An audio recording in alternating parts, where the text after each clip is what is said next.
Life gain is an infamously bad effect. New players usually vastly overrate the effect before quickly realizing that it's simply not as good as it might seem. However, while life gain isn't the strongest thing around, there are still uses for it.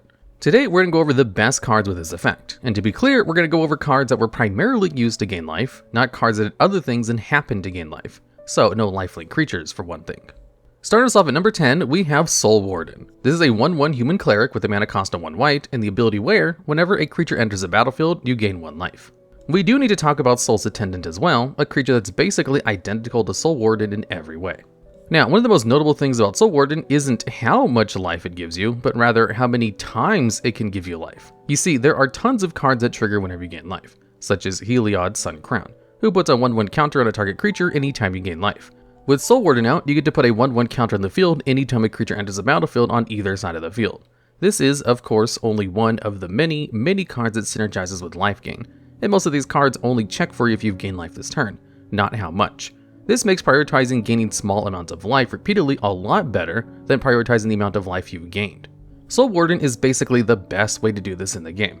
It only costs 1 mana and triggers whenever one of the most common occurrences in the game happens, a creature hitting the field. This created the basis of a modern deck called Soul Sisters, named after Warden and Attendant, that was focused on these types of interactions. Now, while this deck has been around for a long time, it's never really been that good, and has only gotten worse with time. In Modern Horizons 2, Wizards printed Abiding Grace specifically to help the deck out, a 3-mana enchantment that did just about everything the deck could want. It reanimated 1 mana value creatures and gained you life each turn, and even with this direct support, the deck just wasn't good enough. Still, the deck has put up some results, and similar decks have done work in formats like Historic off the back of Heliod more recently. While it's not the best of the best, Soul Warden has done more than enough to leave an impact on the game. And at number 9, we have Gnaw to the Bone. This is an instant with a mana cost of 2 and 1 green. It has the effect where you gain 2 life for each creature card in your graveyard. It also has the ability Flashback for 2 and 1 green, which lets you cast it from your graveyard, but you have to exile it afterwards. Gnaw's ability to be cast from your graveyard is far more potent than it may seem at first glance. You see, there are decks that are really good at filling up their graveyards. Decks like Dredge specialize in filling up the graveyards as fast as you can. The interesting thing about Dredge is that it's basically a mix of a combo and an aggro deck.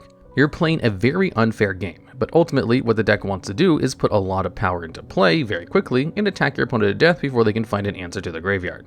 The deck mostly wins by reanimating a bunch of prize amalgams. The issue is that this is often just slow enough that burn decks can outrun you. Gnaw to the Bone is a great way to ensure that you win this matchup, though it has fallen out of favor more recently. The printing of Creeping Chill, a sorcerer that dealt 3 damage to your opponent and gained you 3 life when you milled it, kind of made Gnaw to the Bone redundant.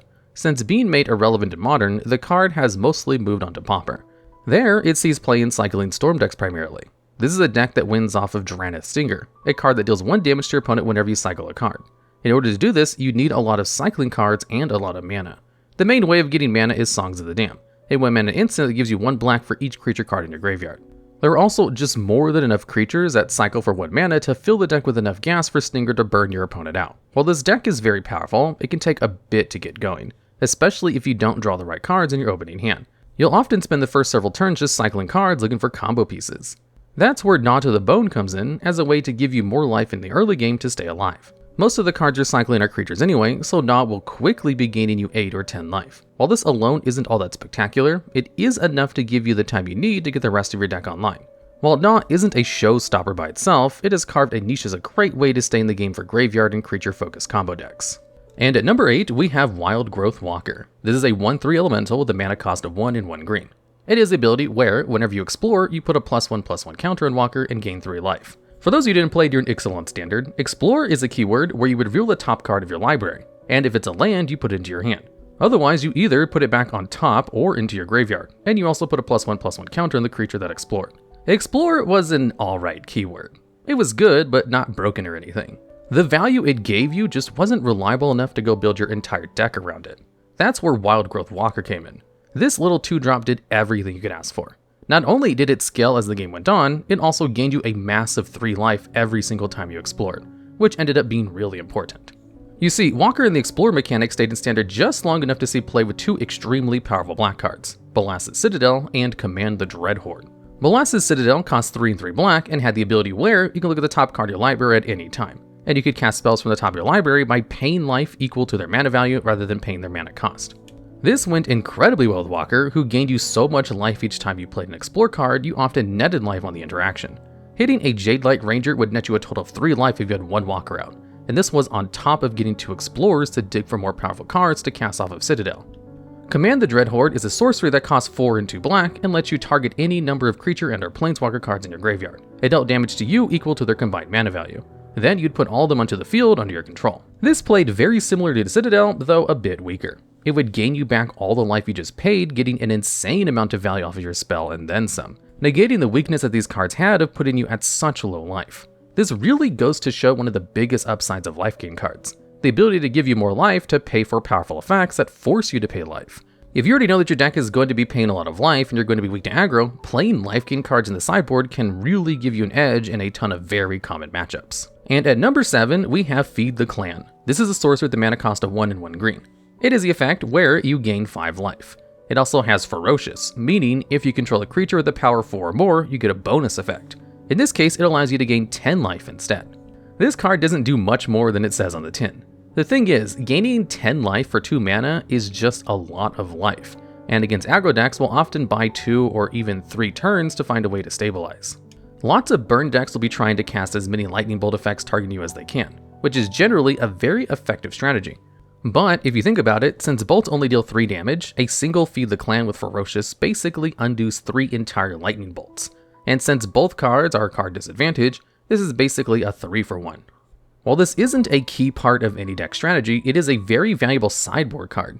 Needing to have a power 4 creature is just enough of a restriction that you can't really try to combine this with any other effect to break it. But you can count on it gaining you 10 life if you try a bit. Feed the Clan has seen play in basically any green deck that played a lot of creatures and didn't have any better sideboard cards for aggro decks. Feed the Clan hasn't seen any play in a while, mostly just because it hasn't been necessary.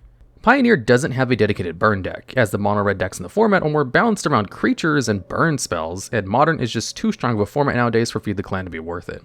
If burn decks ever do come to Pioneer, Feed the Clan will probably be the life gain spell of choice, but for right now, it's taking a bit of a break. And at number 6, we have Lone Missionary. This is a 2/1 core monk with a mana cost of 1 and 1 white. It is the ability where, when it enters the battlefield, you gain 4 life. This card is, like most life gain cards, mostly used as a sideboard card to help against aggro decks. Lone Missionary has some extra things going for it that make it one of the best choices for this kind of card, especially in Pauper, a format where only commons are allowed. Being a 2/1 for 2 is an acceptable rate, though you wouldn't exactly call it good. In Pauper, however, cards are overall weaker, and this is a much better stat line. A 2/1 will, at the very least, trade for another 2-drop, which makes Missionary a great blocker, and a fair attacker in a lot of boards. What really makes Missionary so good in Pauper, however, is just how good it is with Core Skyfisher. This is a 2/3 flyer for 1 and 1 white that bounces a permanent control to its owner's hand. With Missionary, this lets you gain 8 life on top of also getting 2 bodies on the board. Core Skyfisher is a very powerful card in Pauper, to the point where people build around it quite a bit. Missionary synergizing with Skyfisher and gaining such an absurd amount of life in combination with it is a big part of why it's seen so much success in the format. And at number 5, we have Authority of the Consuls. This is an enchantment with the mana cost of 1 white. It is the abilities where creatures your opponents control enter the battlefield tapped, and whenever a creature enters the battlefield under an opponent's control, you gain 1 life. Authority combines 2 very nice damage mitigating abilities into a single card. Having creatures enter the battlefield tapped helps stop damage from haste creatures, which if your opponent is playing a lot of hasty threats, can really add up. Authority happened to be in a very good standard for this effect. One of the best decks in that standard was Raminap Red, a very powerful mono-red aggro deck that ended up needing to get several cards banned to rein in its power level. The card had a curve almost entirely filled with powerful haste creatures, from Earthshaker Kenra to On-Crop Crasher to Hazaret the Fervent. A turn 1 Authority would, over the course of the game, prevent a ton of damage, which against such a powerful aggro deck was really important. Raminap Red was really good at bursting down your opponent, and gaining just a little bit more life so you had time to draw and play your Fumigate was really important. Authority isn't the most powerful card around, but power level of cards is very contextual, and in the context it was printed in, Authority was one of the most important cards in the context of its standard environment. And at number 4, we have Zuran Orb. This is an artifact with a mana cost of 0 and has the ability where you can sacrifice a land to gain 2 life. Now, if you're playing Zuran Orb as intended, it's not quite as good as you'd want. Sacrificing a land is just a really big cost. And gaining a bit of life just isn't a big enough upside for such a cost outside of situations where you just really need that life to live for a turn. However, the ability to sacrifice permanence for no cost is, and always has been, a lot better than it seems at first glance. Cards like Titania Protector of Argoth and the Gitrog Monster both have very powerful abilities that will trigger whenever a land hits your graveyard from the field. One of the most powerful cards to play with Zuran Orb, however, is Fastbound. This is an incredibly broken enchantment for 1 green mana, which allows you to play any number of lands on each turn, but it deals 1 damage to you for each land you play beyond the first. Zuran Orb does 2 really good things for strategies built around this card. It gives you life back to keep going, and puts lands into the graveyard. The reason you want lands in your graveyard with Fastbound is because there are cards like Crucible of Worlds that allows you to play lands from your graveyard. With all 3 of these cards in play, you can tap a land for mana, sack it to gain 2 life, and then replay it from your graveyard, gaining 1 life and 1 mana in the process. Now, Zuran Orb does have a lot of synergies, but because it works the best with such powerful cards, it's had a hard time actually seeing play. Fastbound is banned pretty much everywhere and only fairly recently came off the Vintage restricted list. In Vintage, there are just better combos and better fair strategies to be going for, so Zuran Orb isn't seeing any play. It is seeing play with these kinds of land-focused strategies in Commander and Dual Commander, so it's not like the card is completely forgotten.